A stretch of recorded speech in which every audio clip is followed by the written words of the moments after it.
of all the women that suffer from this chronic condition, and when I say chronic is that you have it at least 3 months in your life to potentially forever and potentially even every day feel this pain, 40% of those don't seek help. Not because they can't or they don't have money for it or they don't know the doctor to go to, but mostly because they think what they feel is normal. And that's crazy. Welcome to the Healthspan Lab. I'm your host, Pietro Dansini. In a world with increasing life expectancy, this podcast shares everyday tools and protocols to remain healthy and maintain a high quality of life. Because it's not about how long, but how well we live. Season 2 features entrepreneurs of health tech companies, developing new solutions to improve people's health. My guest today is Gaia Salizzoni, CEO and co-founder of Hale, the community for women's gynecological health. Gaia founded Hale to support women with genital pelvic pain, such as endometriosis, vulvodynia, and sexual pain.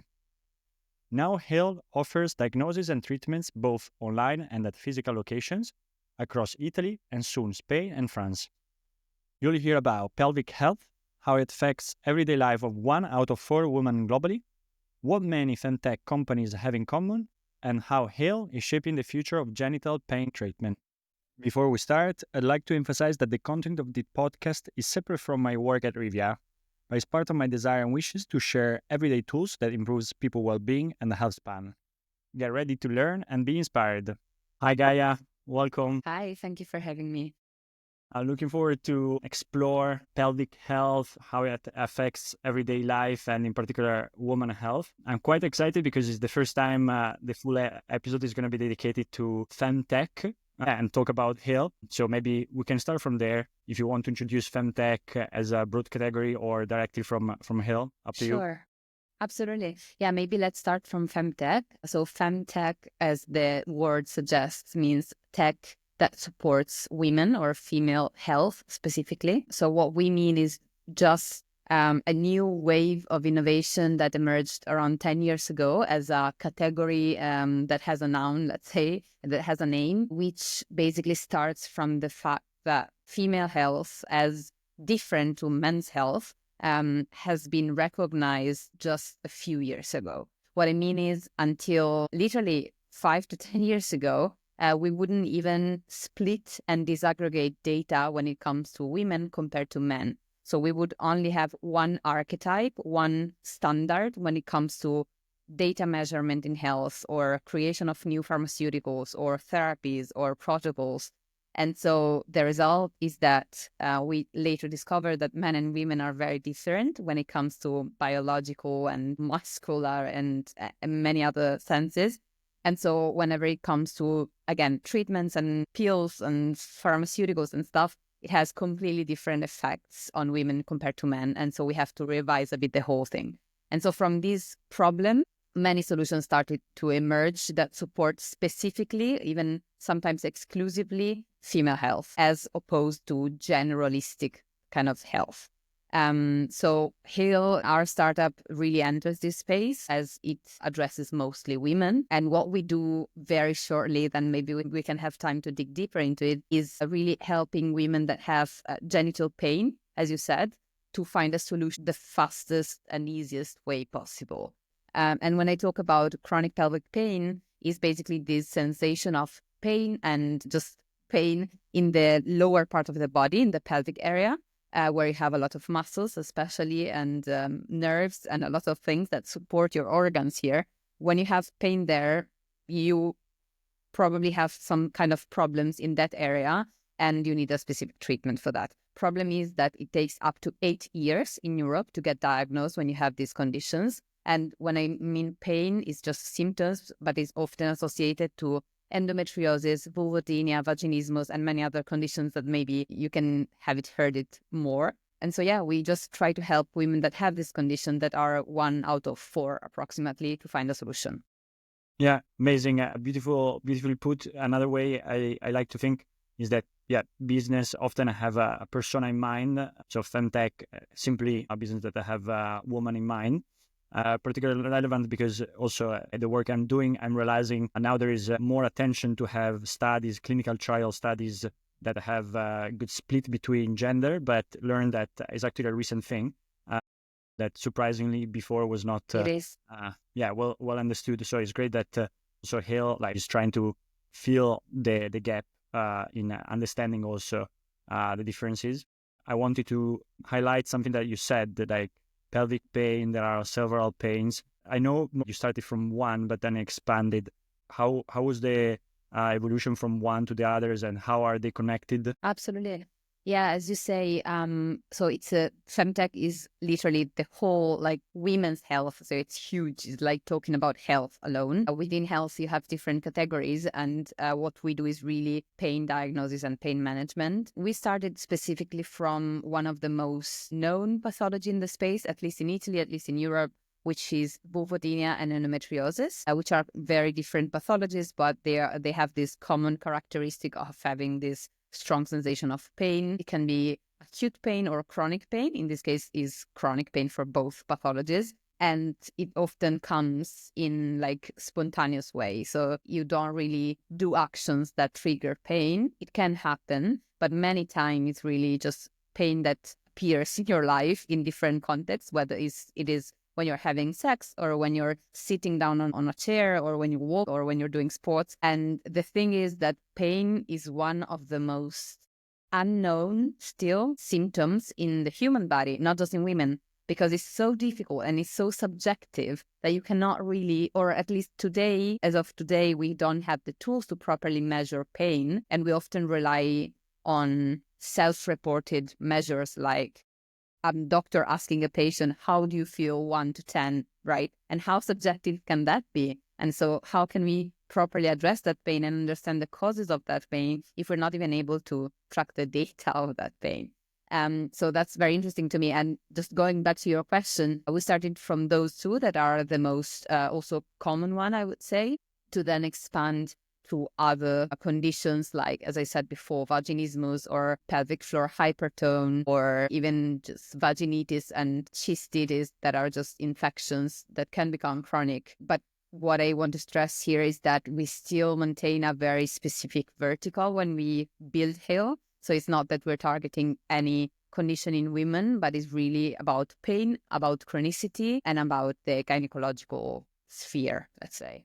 You mentioned what Hale does, which is helping diagnosis and then treatment. You mentioned the subjectivity and the fact that it's hard to measure. So I assume besides this, you also create awareness, because otherwise it's hard to relate with the pain set. Can you say something about it, about how the education part feeds into what Hale build as a treatment and a diagnosis? Totally. I think this is really relevant when it comes to FemTech in general. And I think Hale could not exist at all as a business without the educational part. Not because we want to be a good brand or we want to have massive interest or acquisition channels through social media. Is really because it can't exist. Like people today, and when I mean people, I mean women. By the way, you have the same levels of unawareness also in men, but we're talking about women here. They often don't even know that the symptoms that they have, that the pain that they have, the impossibility of having an intercourse or any other symptoms like this is not okay. It's not normal. Because again, like culturally, we've been educated as women to really have pain in specific moments of our life. Like it is super normal and common to think that having pain during intercourse is okay, that having pain when you have your period is okay, that having pain whenever you, I don't know what, it's okay. But it's not okay. And this relates to what I said before of not having studied the female body as a different compared to the male one. And so we have ignored all of this. And the result is that we have a global population of women, because it's not just Europe, that really don't know, they cannot interpret what they feel. Just think that of all the women that suffer from this chronic condition, and when I say chronic is that you have it at least 3 months in your life to potentially forever, and potentially even every day feel this pain, 40% of those don't seek help. Not because they can't or they don't have money for it or they don't know the doctor to go to, but mostly because they think what they feel is normal. And that's crazy. And that's the reason why most FemTech startups, but especially like Hale, as we talk about it, really leverages education to foster then the next step, which is, it's normal, it's not normal, then the next step is seeking help. And the next one is if you want to join Hale and work with our doctors. And you said 40% of the women affected. Maybe just to put a number, how many women are affected by pelvic pain? 1 out of 4. 1 out of 4 have some condition of genitopelvic pain. And 40% of these So that's a don't lot. even, yeah. So 40% of these don't even seek start. help. Yeah, don't seek help. So getting to Hale, how is the diagnosis and treatment offered? Sure. So it's actually very easy in the sense that it resembles a standard clinic where you go to, like when you go to the OBGYN. And so what happens is that you meet Hale whenever it is like offline or online. And the first step, most of the times, unless you don't already know what you need specifically, but it's not the case the majority of the time, you just get to talk to one of the Hale consultant online. So you have a free initial consultation online where you call with this consultant and you just share your story, share your symptoms, and you receive a first, not really clinical indications because they're not clinicians, but it's really just an orientation towards what's the best way to follow, or what's the specialist that you should go toward, or what's the options in Hale, how Hale can support you, and if it can't, what are the other options, basically. So after that, you just get redirected to whatever is best for you according to us. And according to, of course, the science that we have behind us. And that can take multiple ways, let's say. So it does happen that women come to us and they have kind of simple non-chronic infections. So they just need to get a consultation with a doctor, a prescription, and they're done and healthy forever. Or we get actually chronic people that need a much more multidisciplinary approach in treatment. They need a much deeper diagnosis. And in that way, we basically associate the patient to specialized doctors, one of our OBGYNs most of the times, that follow them and guide them through all the steps in order to find a proper diagnosis and then prescribe a treatment that is not only pharmaceutical. Many times it is, because as I said at the beginning, it's really pathologies that touch nerves and muscles, but also it's not just about that biological sphere. So it's not just about pharmaceutical treatments, is oftentimes also multidisciplinary. So it can be nutrition, it can be psychology, it can be pelvic floor rehabilitation. So that means just going to a physiotherapist that tries to relax your muscles, basically. So it really can take up to many forms. And in each and every step, patient can really understand what's happening to them and what are the suggestions and what's their also freedom in choosing whatever they feel it's best for them in that specific times, from a personal standpoint, from an economic standpoint, or a medical standpoint. Yeah, it sounds very delicate approach and very delicate service. I was wondering, if there was no here, what would be the current solution? What do women rely on? So many don't do anything, as we said before, unfortunately. The ones that do go to the OBGYN. So they are normal gynecologists of their mother or their trusted one, let's say, where they go to for any need they have in their life, which is part of the problem, because this is true for all the other pathologies existing for men and women, of course. But when it comes to these conditions, they have been studied so little that the amount of gynecologists that are really able to understand, first of all, recognize the symptoms, but then understand the individual clinical case and tackle it is really, really low. And so we are talking about having, I would say, around 10 gynecologists in Italy that really know what they're doing when it comes to this, which of course is a very low proportion compared to the number of women we have. So yes, basically, they go to the gynecologist, but most of the times gynecologists don't know about it. So they either tell them, discharge them, or gaslight them. So they tell you, if you're a patient coming to me saying, I have pain each and every day since 3 years, there are doctors that say, that's normal. You're a woman, it's fine. Just go with it, or just drink a glass of wine, or just change your boyfriend, any of these things. And I swear this happens really a lot, and our community tells us every day. Or there are doctors that know something but are not good enough, not because they're bad, just because they were not trained about that. And so they give just misdiagnosis or mistreatments for something that then doesn't really improve but worsens in time and gets chronic in time. And this is the reason why we have 8 years for an average diagnosis in Europe for these conditions. Not really because the science is lacking. And if you want to also mention how you see women going through this process of gradually understanding better about the pain and then getting more comfortable in understanding the treatment and then the importance of having the right guidance. In particular, you mentioned the fact that there are only 10 gynecologists expert of it. And I was reflecting how it's good that you do these intermediate steps to not overload the expert also, right? Trying to guide them in the right direction beforehand. Absolutely. So actually, this process seems more delicate and potentially sensitive than it really is for women. And that's amazing, I found. Like what we found at Hale is that both at a communication level and at a clinical level, when people actually start treatments with us, it's not difficult for them to understand. They have been they have been living in years of ignorance forever. But then as soon as they see a post talking about their symptoms and saying that's not normal and making some awareness about it, they immediately switch to that's fine, that's me. Oh, finally someone says it. And it's really easy then to convert them to a level of awareness that is much higher, and therefore to also starting kind of a health journey that they would have never imagined before. Same thing goes when they start diagnosis and diagnostic and treatment journeys with us. It's not really, I don't know how to say that, but it's not difficult to ask them things. It's not difficult for them to open up and start things and do things and take pills and do treatments, because they have been living with these symptoms forever and they're really looking forward to not have them anymore, So we don't really see tough moments within these journeys. Of course, what is our biggest aim with this is to solve patients' pain, but also to really try to leverage the resources that we have in the healthcare system to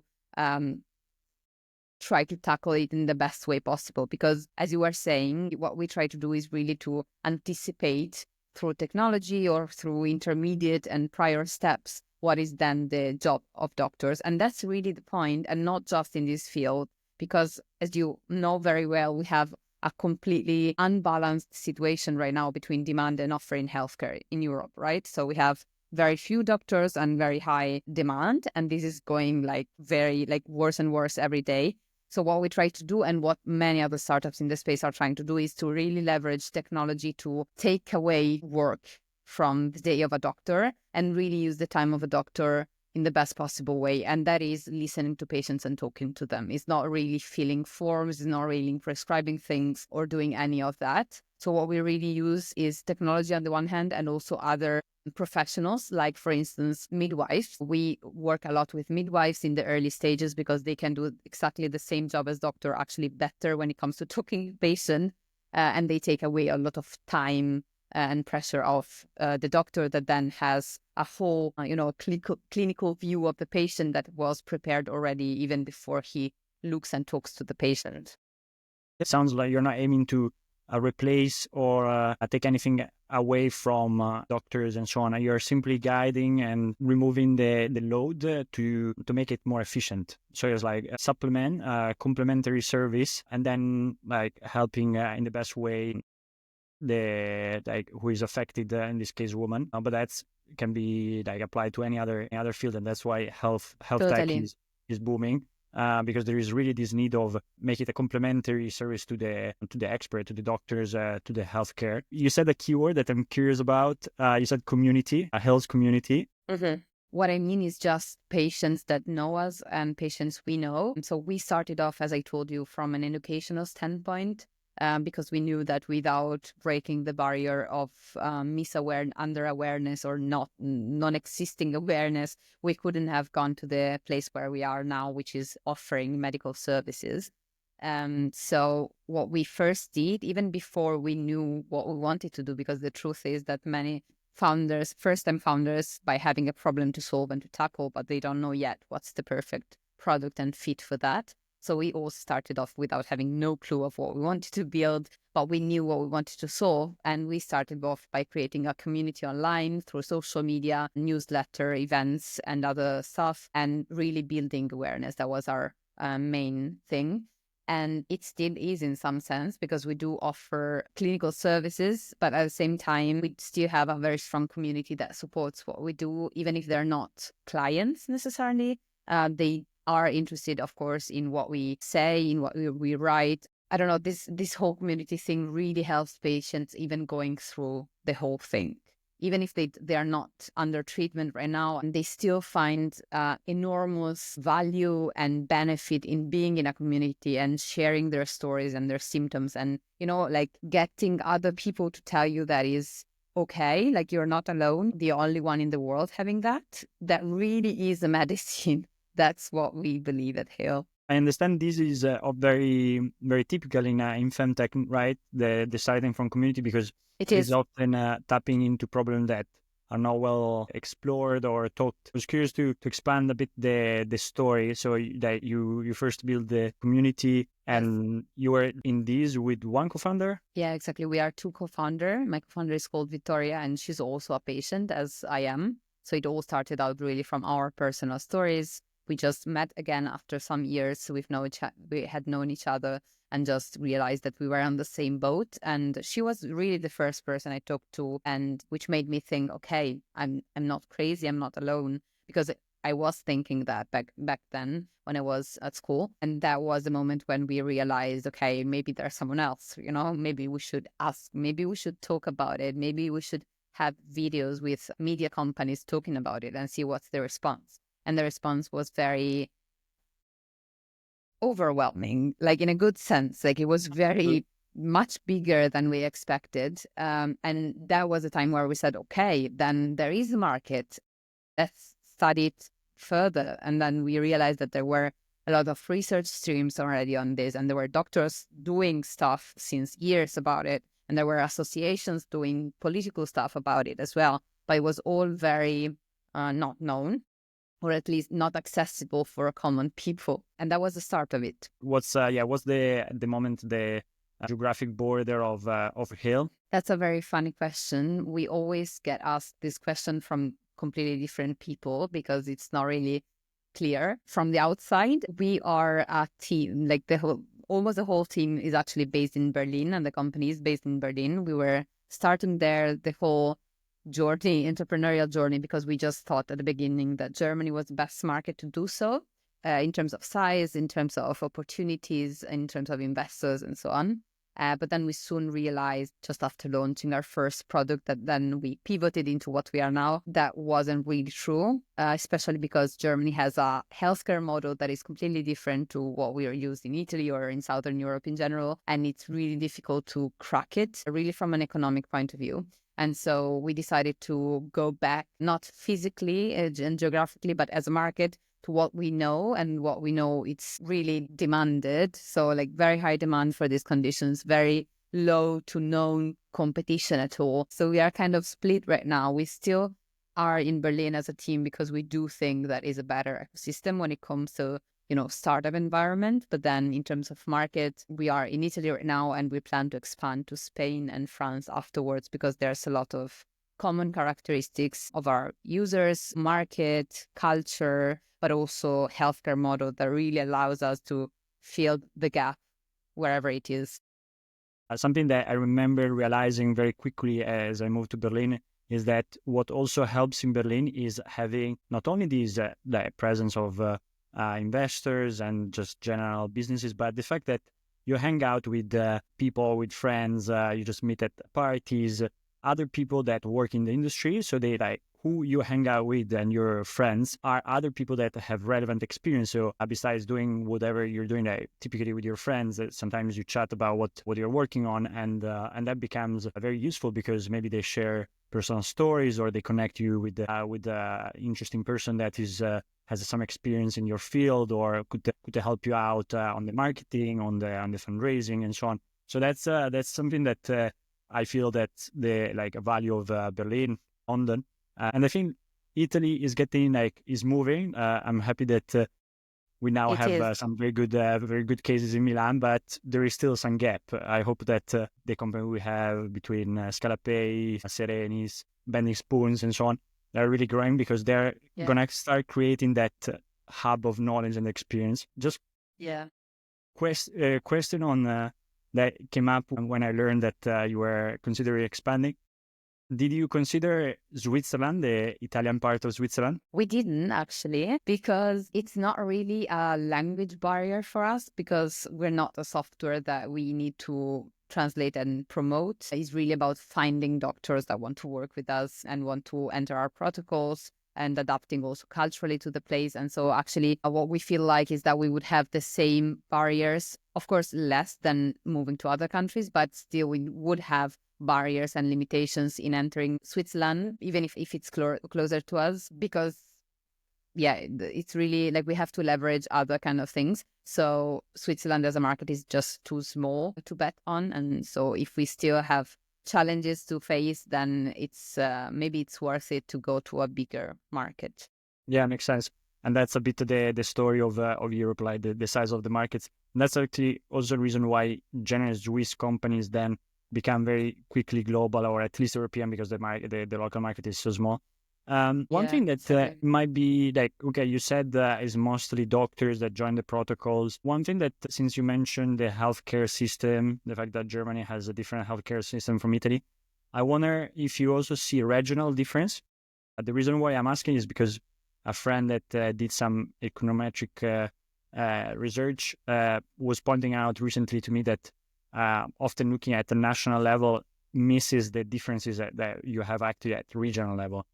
So I don't know if you also see with Hale like these regional differences. We totally do. So there is a regional difference in Italy, 100%. You have, of course, Lombardy and Piedmont and Emilia-Romagna that are very, very like rising stars in the healthcare system. But then you have others that work less better for many different reasons. So there is totally a difference, but that comes especially when you're talking about public healthcare. I would say when it comes to private healthcare, of course, you do have a difference. Like in the northern part of Italy, you do have more offer in general, even in the private industry. So you do have more chance and accessibility to health when you're a customer. And of course, there's also a very different split in economic accessibility in general. Like in the north, people tend to spend more on healthcare privately than in the southern part of Italy. But when it comes to Hale, so we are working right now exclusively in the private industry because it's so difficult to work with the public one at this stage, at least. So we feel the difference is less, I would say, than when it comes to public healthcare. What we do see is the economic spending possibilities of people within different regions, definitely. And when it comes also to create partnerships with labs, clinics, and clinicians, that as well is different. In the north, it's easier to find in terms of quantity, but also in terms of habit and, like culture of creating partnerships, business partnerships compared to the south. But this is not really limiting for us, I would say, right now. And when you say tendency to spend, how much are we talking about? When it comes to these conditions, as I said before, it's really about putting together different therapies and approaches. So it could be that you spend 50 euros and you're good because you only have to purchase one pill or one pharmaceutical principle for your infection, or you spend 1,000 euro because you have to do physiotherapy for 2 years or 10 years, whoever knows. So it's really difficult to put a price on it. What we normally do is having initial, like the initial diagnostic protocol is around 200 euros. So the whole lab exams and conversation and discussions with the midwife and the whole anamnesis. So really your clinical history and data and symptoms being all merged up and analyzed. The consultation in person and online with our specialized doctors to get to a diagnosis. So you get an actual prescription and final report of what you have according to the doctor, what's really the therapy that you can start the day after. All of that is around 200, 250 euros. After that, as I said, it's really, really subjective. What we try to do is really to make it most accessible as possible, thank you to technology that really makes things faster and analyzes data in a more specific way, and therefore gives you a more personalized approach as a whole, and having very, very, very, very specialized doctors on board. So it's the probability of success is higher. And with that, we also try to make it economically more accessible. While doing my research, I remember hearing you saying the timing is quite relevant. Why is now Hale able to do it compared to some time before? So I would say when we talk about timing in this space, is more about the culture than the technology. Like if we would have started Hale 5 years ago, probably would have failed immediately because people had no level of awareness. Whereas when we started, there was some kind of awareness, there was some offer, there was some information out there, even if it was wrong or not complete. And that was a good basis for us to start. So I would say the timing for us is really critical in that sense. When it comes to technology, I would be really surprised or horrified to see what's the level of technology that we implement today in today's medicine and healthcare. Well, I'm talking about like standard healthcare in standard countries, let's say. Probably if you go to the UK or the US, you will find better technology for sure. But what I think, so when it comes to technology, definitely like it's very easy to make improvements, I feel, within processes, because even the most simple technology like telemedicine video calls or AI transcribing calls or anything that really makes processes faster but is already commoditized as a technology perfectly works. Of course, on the other hand, this is something we don't work on directly, but it's something that we gladly involve in our protocols is whenever new tools are created. I'm talking about new pharmaceutical principles or creams or any kind of thing, but also diagnostic tools that can be used by doctors. So things are moving. I would say, though, when we talk about timing is really about talking about when is the market ready for you, in our case. Yeah. And well, you said it before, there is, besides the timing of being more aware, the fact that whenever someone affected that could potentially benefit from Hale, hear about Hale, they like immediately, okay, this is for me. Exactly. But yeah, I'm glad to hear that you're also seeing this progress. It's part of what I'm also now exposed to the clinical trial space. That actually there are major advancement that we keep on achieving that then come down to the patients. That's beautiful to see. One don't know where I was heading with this. Let me see. One thing that it would be interesting also to touch on is the aspect of being like really from the founders. Like founders are generally, well, there is also a role of the founders. In particular, I feel in FemTech, because it seems like almost a vocation. I don't know how you felt the process of coming to the realization that someone had to solve it. You know, it's funny because I think this is really important in a founder story of any type. But for me, it wasn't really realizing that. It was really trying to solve my own problem. Like I didn't even realize I became an entrepreneur. It was just a project for me at the beginning, just saying, okay, let's see if other people have it. And then let's see how the market is in terms of size. And then it was, okay, let's see what's the market offering. And then realizing that there was nothing, but I already knew, of course, because I was a patient myself. But, you know, like I was looking further and not finding anything. And then I was like, okay, let's try to do something. It was really about solving that problem anyway, like one way or another. And that's what we did really. But it is true that like FemTech is super vocational. I think it's the industry I've seen. It's probably the most vocational industry ever because these problems are not like super clear, like they're not under the eyes of everyone. So there's not the idea of solving them as many other problems. It's really about having an ignore or underestimated problem that you feel yourself, and therefore you know there's a problem, and therefore you try to solve it. So I think it's really beautiful what's happening in this period in that sense. I believe this makes probably you and other femtech founders, or in general, what's important in a founder to be extremely resilient, because yes, people are a bit biased by the news of fundraising and rounds and people becoming millionaires and so on, but actually launching a company is for the most part super tough. And you need a lot of resilience to go through all the steps that are painful and excruciating until some make it and is happy end. But for the rest, it's very important to have this very internal obsession about why you want to solve that issue.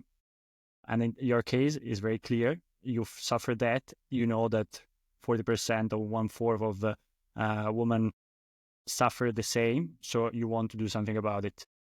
Yeah. And it's pretty much often the case for many founders, that they need to have that internal obsession to go against the wind until the wind start blowing in their direction. And maybe that's a good segue to the next question. What's coming for Hale in 25 or approximate future? Sure. So I think something very concrete for now, at least, which is going into the physical space. So the way we came up to the world was always digital, and the vision we always had of Hale was always digital. But then we came to realize by doing stuff and by entering the market that actually, although people are very responsive to this kind of content when they have these symptoms, as I told you, and although people are happy in starting these kind of journeys, it often happens when you're creating a new space within an industry, which is what we are doing, because there's nothing really to copy. There's not really much about that in the space. Then you do have to convince people. It's more difficult to convince people to convert to your product compared to what they're normally used. And what we realize that women, although they do trust our brand, they do know that they should do it and so on, oftentimes are blocked and limited in starting a journey with us because of the digital component or like strong digital presence, let's say. And not in the sense that they're not able to use a smartphone, but in the sense that they're too used to go to the doctor's office in person and get visited as a first step. And they don't really believe that part of this, even a big part of their journey, can be done online.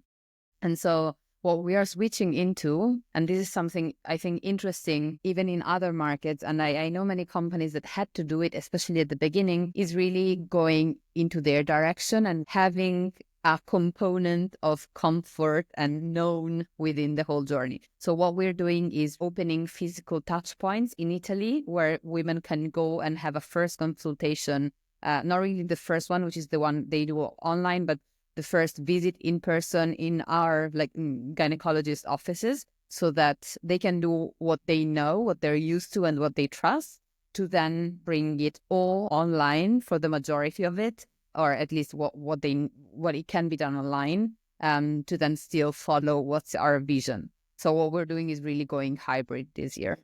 That's super interesting to hear, because that's a bit more typical in B2C. But interestingly, this two main trends that you mentioned, the community based and the physical, are happening also in B2B. I'm saying in terms of building a community of the type of people, the persona that use that platform, so that they share the issues and then complement what your product solves with the best practices and knowledge. And also going hybrid, we've probably been too digitalized with COVID or in general, that the human touch is often very helpful. Maybe something to conclude that you feel we didn't touch on, or last message for the people listening? Let me think about it 1 second. I think what's really powerful for me is what we said before of starting something because of a need, even if there's nothing really out there that resembles that or that you can copy from or do a copycat from. We are very much used right now to, start businesses out of good examples that are kind of working in the market. But really, if you know something that is worth to be tackled, that you don't really have to wait for someone else to do it and you can just start it. Yeah, it was incredible. I'm very happy that we did this episode dedicated to Hale and FemTech. I feel I learned a ton. So best of luck. Exactly. Thanks a lot for having me. Thank you for learning with me in today's discussion with Gaia. If you got inspired and want to do a favor to a friend, please share the link to the episode. This is also a great way to support the podcast. For any suggestions or to simply show your appreciation, please leave a note in the comment section. Until next time.